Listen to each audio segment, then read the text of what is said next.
Hey, hey, welcome back to Speak English Anyway, the podcast where we talk about real English for real people in a very real and sometimes very messy way.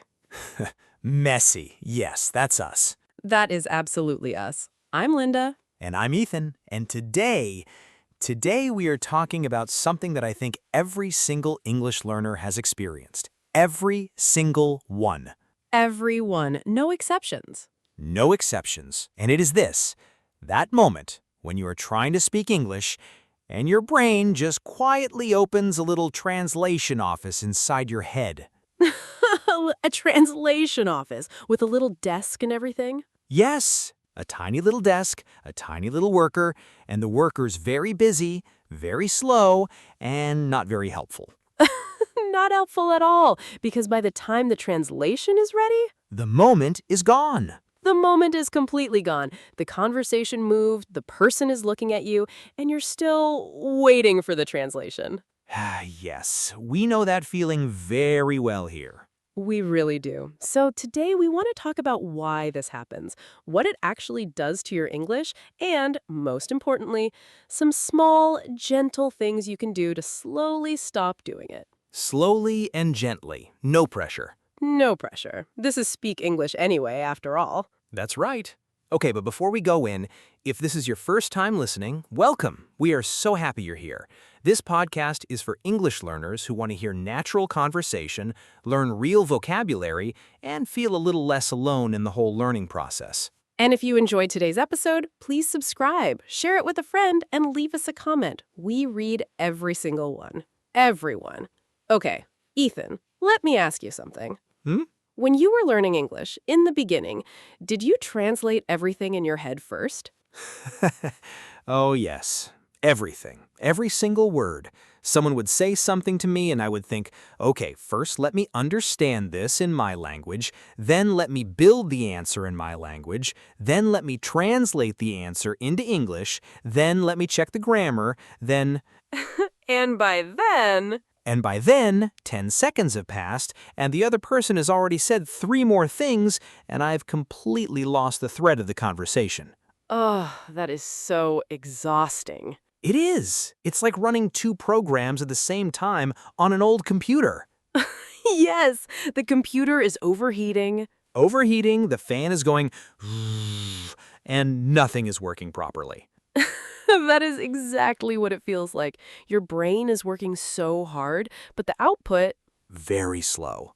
Very slow and kind of wrong sometimes. Because when you translate word by word, things don't always make sense. Right, because languages don't work the same way. What sounds natural in your language can sound very strange in English if you translate it directly. Word-by-word translation is like using a map from the wrong city. Oh, I love that. Say it again. Word-by-word translation is like using a map from the wrong city. The streets have different names, some streets don't even exist, and you end up somewhere completely different from where you wanted to go. Ah, that is so good. Because that's exactly what happens, isn't it? You arrive somewhere in the conversation and you think, this is not where I wanted to be. This is not the sentence I planned. Not at all. Okay, so why does this happen? Why does our brain want to translate so badly? Good question. And I think the answer is actually very kind if you think about it. Kind? Kind, because your brain is trying to protect you. It's saying, I don't fully trust this new language yet. Let me use the one I know. Let me be safe. So it's not laziness, it's not weakness, it's the brain being careful. Exactly. Your brain is just a little overprotective, like a parent who still wants to hold your hand when you're crossing the street, even though you're 30 years old. Ethan, that is so specific.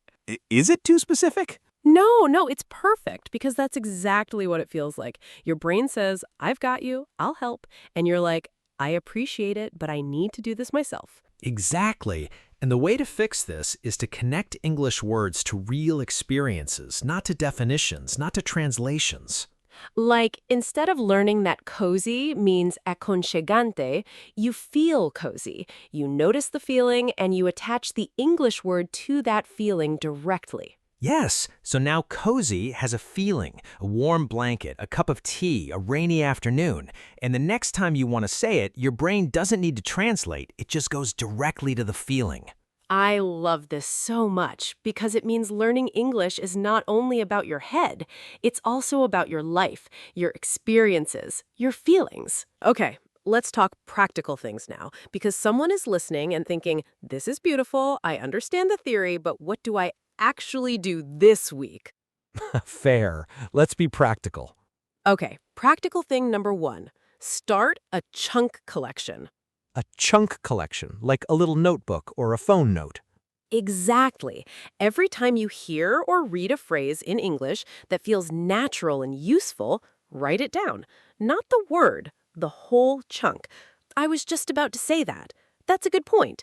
It's not a big deal. I hadn't thought of that. And then practice them out loud. Out loud, yes, because chunks that only live in your head are shy. They need to get used to coming out of your mouth. Shy chunks. Okay, practical thing number 2. Number 2, talk to yourself in English. Oh, we talked about this in episode 1, the mirror. The mirror, yes, but even without the mirror, just narrate your day in English, in your head, or quietly out loud if you can. Like, okay, I'm making coffee. The coffee smells really good. I'm a little tired today. I need to reply to that email. Yes, simple things, ordinary things, because when you narrate your day in English, you start thinking in English, not translating, actually thinking. And you don't need perfect sentences, just words, fragments, whatever comes. Whatever comes. The goal is to get English moving in your mind, like water in a pipe. The more it flows, the easier it gets. Water in a pipe. Nice. And practical thing number 3? Number 3, when you don't know a word in English, don't go back to your language, go around it. Oh, this is good. Explain. So imagine you want to say a word and it's not in your collection yet. Instead of stopping, translating, and trying to find the exact word, describe it. Go around it. Use the English you already have to explain the thing you don't have a word for. Like, if I don't know the word kettle, I could say the thing I use to boil water. Exactly. And that is real communication. That is what humans do. We go around things all the time. Native speakers do this constantly. Constantly. Nobody knows every word, not even in their first language. So going around a word is not failure, it's creativity. It's creativity. I like that, because I think a lot of learners feel embarrassed when they don't have the exact word. Yes, they stop. They go silent. They go back to the translation office. And the translation office takes forever. The little worker is doing their best, but it's just slow. So instead, keep moving. Go around it. Stay in English. Stay in English, even if it's imperfect, even if it takes more words than you wanted. Even if it sounds a little funny, because funny and communicating is so much better than perfect and silent. Always. Okay, I think it's time for our word tour. Yes, word tour time.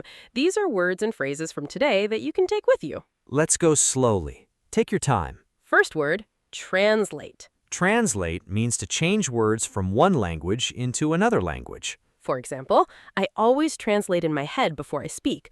Or, try not to translate word by word. Think in chunks instead. Translate. Repeat. Translate. Translate. Next, chunk. A chunk is a small piece of something. In English learning, a chunk is a group of words that go together naturally, like a pre-made phrase. For example, I learned English in chunks, not word by word. Or, I have no idea is a really useful chunk. Chunk. Repeat. Chunk. Chunk. Next, fluent. Fluent means you can speak a language easily and naturally, without stopping a lot. For example, she's not fluent yet, but she communicates really well. Or, fluency comes from practice, not from perfect grammar. Fluent. Repeat. Fluent. Fluent. Next phrase, go around it. If you go around something, you find a different way to get to the same place. In conversation, it means you describe something instead of using the exact word. For example, I didn't know the word, so I went around it and described the thing. Or, going around a word is a real communication skill. Go around it. Repeat. Go around it. Go around it. Next, narrate. To narrate means to describe what is happening, like telling a story out loud. For example, I narrate my morning in English to practice thinking in the language. Or, try narrating simple things, what you see, what you're doing, how you feel. Just let English move through your mind. Narrate. Repeat, narrate. Narrate. Next, overprotective. Overprotective means protecting something or someone too much, more than necessary. For example, my brain is overprotective. It always wants to use my first language. Or, being overprotective is kind, but sometimes it stops you from growing. Overprotective. Repeat, overprotective. Overprotective. And our last one, thread. The thread of a conversation is the main line of the conversation, the flow, the connection between what people are saying. For example, I lost the thread of the conversation because I was too busy translating. Or, going around a word is a real communication skill. Thread. Repeat, thread. Thread. Those were good ones today. Really good. Okay, before we say goodbye, 3 small things to do this week. Small things, not scary things. Not scary at all. Action 1. Start your chunk collection. Find 5 phrases this week. From a show, a podcast, a song, anything. Write them down, say them out loud. 5 chunks. That's all. Action 2, narrate something in English every day, even just 5 minutes. Your morning routine, what you're eating, what the weather feels like. Just let English move through your mind. And action 3, the next time you don't know a word in English, don't go back to your language. Go around it. Describe it. Stay in English, even if it's messy. Especially if it's messy. Especially. Okay, quick recap of today's big ideas. Big idea 1, your brain translates because it's trying to protect you. It's not a flaw, it's just being overprotective. Big idea 2, don't fight the translation. Instead, trust English more. Spend more time in that room. Big idea 3, think in chunks, not in words. Select pre-made phrases and your brain will use them automatically. Big idea 4, connect English words to feelings and experiences, not to definitions. That's how the language becomes real. And big idea 5, when a word is missing, go around it. Keep moving. Stay in English. You're doing better than you think. Every time you try, even when it's messy, you are building something. Something real. Something that's yours. Something that's yours. I like that. Okay, we have a question for you in the comments. What is one English chunk, one little pre-made phrase that you already know and use without thinking? Tell us. We want to see your collections.